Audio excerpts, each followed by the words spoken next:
Magandang araw, bagong Pilipinas. Narito ang Police News Express sa oras na ito.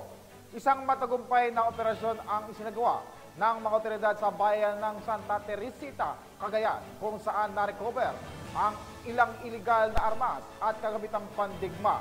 Tinutukan niya ni Patrolwoman Wendy Rumbawa.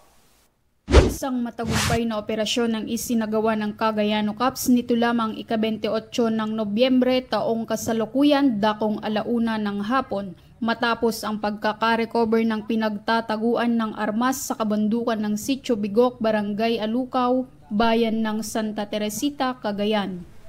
Pinangunahan ng mga tauhan ng 2nd Cagayan Provincial Mobile Force Company katuwang ang isang seksyon mula Special Action Company ng 11th Special Action Battalion, PNP Special Action Force, Cagayan Provincial Explosive and K9 Unit 2, PIU CPPO at Santa Teresita Police Station.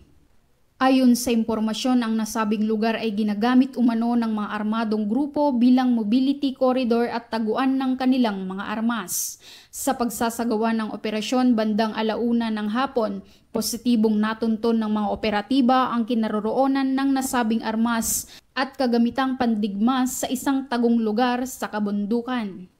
Ang mga kagamitang na-recover tulad ng isang M79 grenade launcher, 2 bala ng CTG-40mm HE, 2 blasting caps ng electric, 22 bala ng 7.62mm, 10 metro ng stranded wire itim at asul number 24, 2 9-volt batteries ever-ready, 2 motorcycle batteries 12 volts, isang PVC pipe 4 diameter 6 ang haba, isang plastic galon na kulay asul na may hinihinalang ammonium nitrate, isang plastic galon na kulay asul na may 2 kilo na hinihinalang ammonium nitrate, isang jungle backpack na kulay green, submersive documents at mga grocery items gaya ng noodles, bigas at sardinas.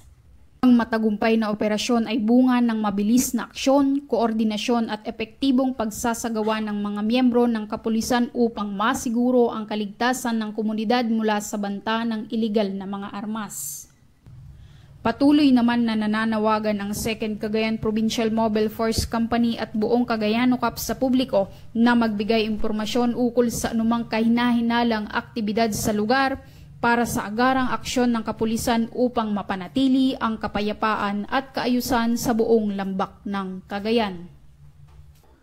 Mula dito sa lambak ng Cagayan, ako ang inyong Police News Network correspondent, Patrolwoman Wendy Rumbawa, alagad ng batas, tagataguyod ng balitang pulis. Maraming salamat sa iyo, Patrolwoman Rumbawa. At para sa iba pang napapanahong balitang pampulisya, laging tumutok sa Police News Network. Alagad ng batas, tagataguyod ng balitang pulis, ako po, si Patrolman Adrian Dayao, nagbabalita para sa Police News Express.